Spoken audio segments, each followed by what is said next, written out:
Thank you very much, Ben. That's the way to do it, with such fluency and no slides. Very impressive indeed. Thank you. Now we're going to hear about using cyber to understand and mitigate risk. A potentially deadly dull subject, I'm sure you'd agree, Jane Pendlebury, but in your hands, I'm sure it won't be, because you're going to interview Nikhil Desai from Howden. Please welcome them both to the stage.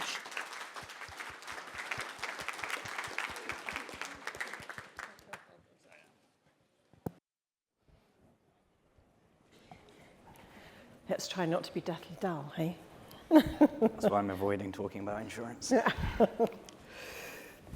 So, good afternoon. Thanks for all coming back this afternoon. Nikhil, we haven't got an awful lot of time, so let's get straight in. Absolutely. Do you want to tell us a little bit about yourself and a little bit about what you do? Absolutely. So, first of all, thank you very much for having me. I've been in the dedicated cyber insurance space for close to 5 years now, but been in the insurance industry for over 12 years. Got a couple of my Howden colleagues sat over there. We are a large multinational insurance broker. We have 17,000 employees across 55 odd countries. In the UK alone, 5,000 employees across 200 plus retail branches. Like I said, I sit within the specific Cyber London team. So trying to make insurance a little more exciting and fun when I say the word cyber, as much as possible anyway. And that's what we look to do, is place cyber insurance. Brilliant. So do people benefit from your expertise once they've bought your insurance, or can they find out a little bit more about it and determine their risk? I love that question. So to clarify, the reason why I'm up on stage today is absolutely not to peddle my wares. What I wanted to talk about rather was how insurance and the data that sits behind the likes of cyber insurance policies can actually assist with realizing risk and mitigating risk. So what I'm trying to sit here and do is, you could have somebody in the audience say, we're absolutely not interested in cyber insurance. But what we can do is look to those insurers with the copious amounts of data that they have and say, how can that benefit us without having to purchase at all? And when you talk about cyber risk, how big is that? What does that actually mean? Can you clarify what the cyber risk Absolutely. means? I think there's this misconception nowadays that a threat actor, malicious person is somebody that is sitting in the basement of their parents' house or in the box room of their family home. But that's absolutely not the case. I think what we need to realize with the definition of risk is it can be non-malicious as well as malicious. And then you can have threat actors and non-threat actors. So you could have internal employees accidentally making a mistake. And that could still be perceived as a cyber risk. Now, obviously, there are a number of things that you can do when risk is present. You can avoid it entirely. And the reality is, in this day and age, that's pretty much impossible. You can't avoid using technology or the reliance on technology anymore. You can transfer it, again, not what today's conversation is about, or you can mitigate it, which is what we hope to delve into today. And when you say non-malicious cyber threats, where would they come from? What would that be? Yeah, so the point about employee mistakes, I think another misconception is that, again, kind of referencing the person in the box room of their house or in the basement, hood up, dark room, hasn't left in a week or two. That's simply not the case. When we look at the likes of data breaches, reports to the ICO, etc., a lot of those are just by accident. A missent email, a misclick here, an accidental click of a link within an email. Those are mistakes, but that is still considered risk. Okay, that's great. And how does the insurance data help us figure out what that risk is and what we have to do to take it forward? Yeah, sure. So obviously, insurance and insurers will only look to provide a policy where they feel that the risk isn't to the point where a claim would necessarily happen. So what we can do with that is we can analyze what their requirements are. And I think if I was to use a kind of more relative example, living in London, I had a family member who had a particular type of car that was stolen within a week. So when you have a car insurance policy, a lot of the time they'll say, add a steering lock, add a tracker to your car, etc. So cyber insurers will say, okay, there are key requirements or key controls that we look for entities to have in place before we can give a policy. And in turn, that can then be reiterated to you, again, the audience, to say, these are the controls that we would suggest that you have in place in order to mitigate your risk. That's very easy to understand when you say a steering wheel lock. What are the controls when it comes to cyber? Right. So I kind of want to address this in two ways. So I can simply list out the controls that an insurer would look to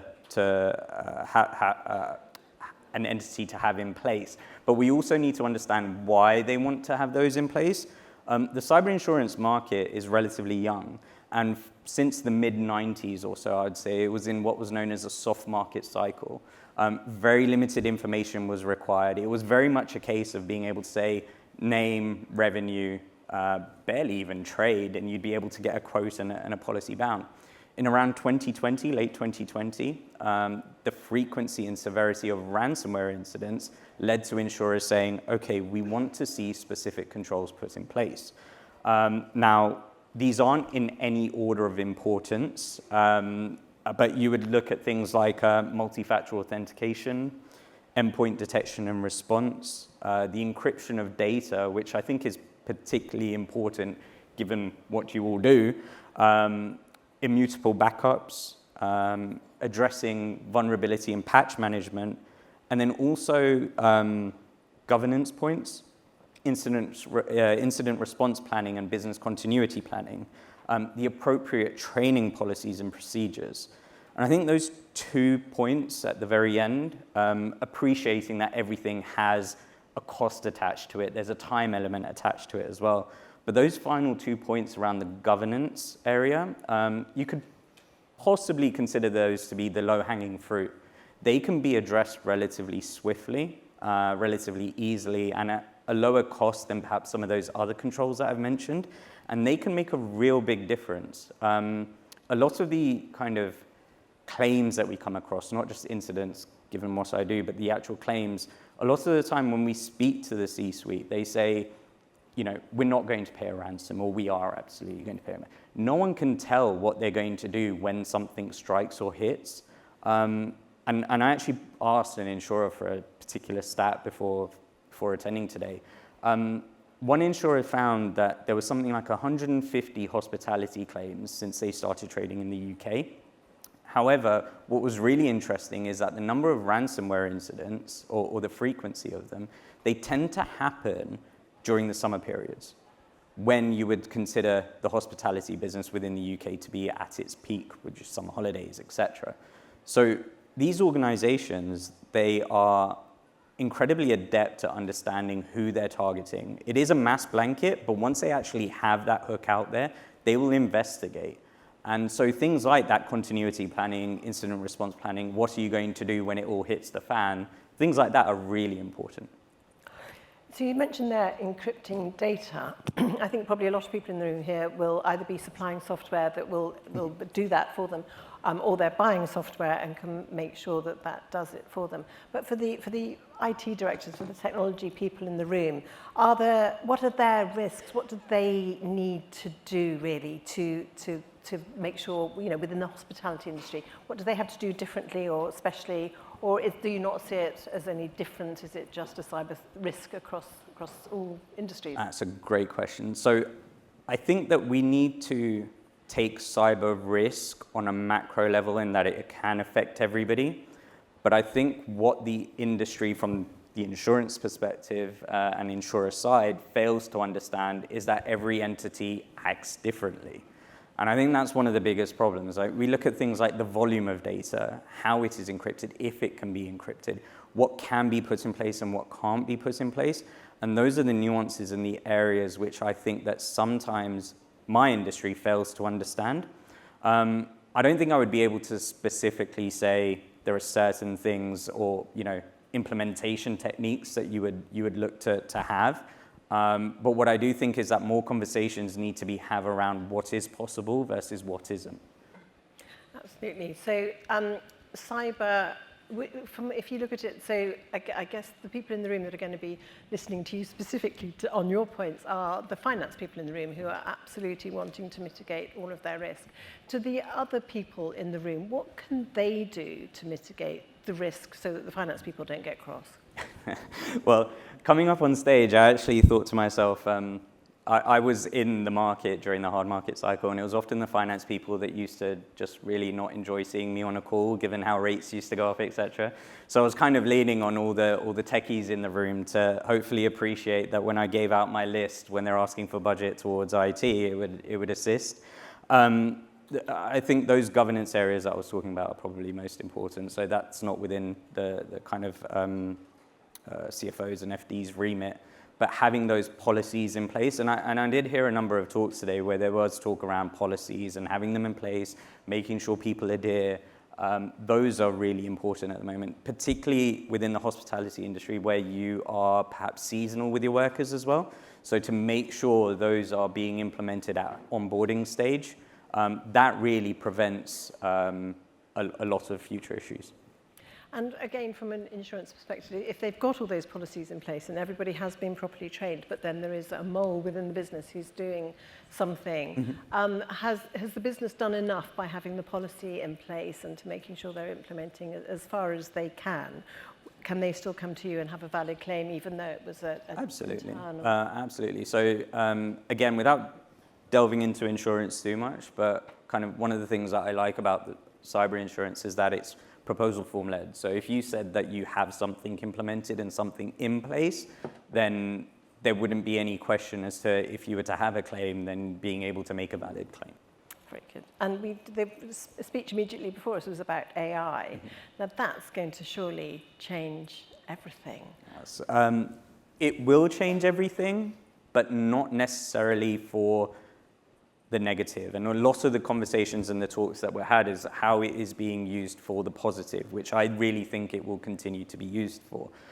Within the cyber insurance space, you know, AI is the new buzzword. I like to think that every 5 or 2-3 years, there's a new buzzword about what the new risk is. When I first started placing cyber, it was talking about cyber crime, i.e. the theft of funds, which is still prevalent. But then it moved on to GDPR, which is still an issue. But those are all buzzwords which kind of triggered people to go, oh no, we have a massive cyber everything. So AI is the next thing that I think people are concerned about in cyber insurance and people keep raising. But I don't think it's as negative as the insurance industry potentially makes out. I think it's actually going to be used for a lot more good. And one of the things that you'll probably find is that you're getting a lot more software, a lot more protection, such as the EDR endpoint detection and response that is utilizing AI. So at present, I think it is being used very much for the good. Where we are seeing it being used by threat actors is actually probably currently for more sophisticated phishing scams. I think one of the things, I don't know when you all last did your training on phishing and spoofing, and hopefully everybody passed, but one of the things that everybody tells you to look out for is, or are emails which have dodgy language, don't quite make sense. Those are the keys there. Nowadays, you can go into ChatGPT and say, write me a phishing email in this local dialect, and it will be able to pull that out for you. So we're definitely seeing it being utilized for that, but not necessarily for the actual implementation of ransomware, implementing code or changing code to remain undetected. I don't think that threat actors, the bad guys, have access or the funds to use AI in that respect yet. Oh, that's good. That's good news for everyone. You mentioned ransomware. I know when I was growing up, it was always like, well, you never pay ransoms to anybody ever, because it wasn't IT related. It was you know, hostages or whatever. Ransomware now, when people are actually being charged a fee to get their data back, is that something that people will give into? And is that sometimes the advice you will give, that it's worth just paying it? Or that might be a very tricky question for you to answer on stage. I don't think I'll be able to answer that latter part. But it's a great question, because as I've dealt with companies who have had very, very firm stances on their position on paying or not paying ransomware before an incident has occurred. Lo and behold, an incident occurs. Again, it might hit at peak season, if we're talking about the relevance of the audience, and bookings perhaps might be affected, or new bookings, or current bookings, or payroll. It could be a number of things. And it could well be that paying a ransom, as much as you may not wish to do so, actually makes financial sense, and that can influence the decision. So I've definitely seen the flip-flop. Both sides of the stories. Now, I know you had some slides. They don't seem to have made it up onto the stage. I wonder if we could get those slides put up, only because I think you wanted to bring attention to, you've got some colleagues in the room. Now, I know you're the cyber expert, but there's lots of other people here, aren't there? Are they coming up? They really didn't want their pictures up, so I really want them up now. See if I can do it from here. There we go. Ah, there we go. It's the 30 years of Howden. Sorry, I should just click I through. think it's a few more. I probably could have done that at the beginning, actually, if I thought about it. Shall I just click to the end? Yeah. Or do you want to make any comments? Just the only one that you may wish to keep up for a second is actually, if you were to keep going, because there's some really interesting stats, not this one, but the next actually, because we'll keep it about focused on, here we go. So, I think they need to load through. There we go.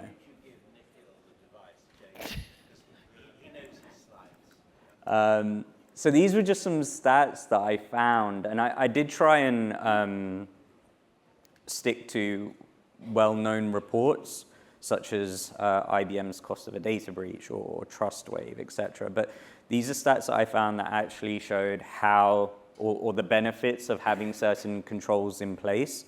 But I'm more than happy to talk through them all. One thing that I was conscious of is that statistics can be amended to reflect anything in any way possible. There was another stat that I actually pulled up from TrustWave, which funnily enough said that something like the average ransomware attack on a hospitality industry entity was in the region, cost in the region of $3.5 million. That's a significant figure. But then on the flip side, I could turn around and say, okay, I had that same insurer who gave me the stat on the 150 claims, say that they managed to negotiate a ransom down from the original 7 figures to just over 150,000 pounds. So it can work both ways. And one thing that I really wanted to avoid, and we had this conversation prior, was scare stories and buzzwords. I really just wanted to present how and what we are seeing and what people are implementing in order to help the audience. Brilliant. Okay, well, we've just got a few seconds left. You've got, I think, one more slide. It's just the fantastic picture of the team. There we go. So if anybody's got any cyber-specific questions, Nikhil's your man. And then I know Max and Mick are in the room and will be around for the rest of the day and into the evening. So thank you very much. Thank you very much for having me. Insightful. Appreciate it. Thank you very much. Thanks,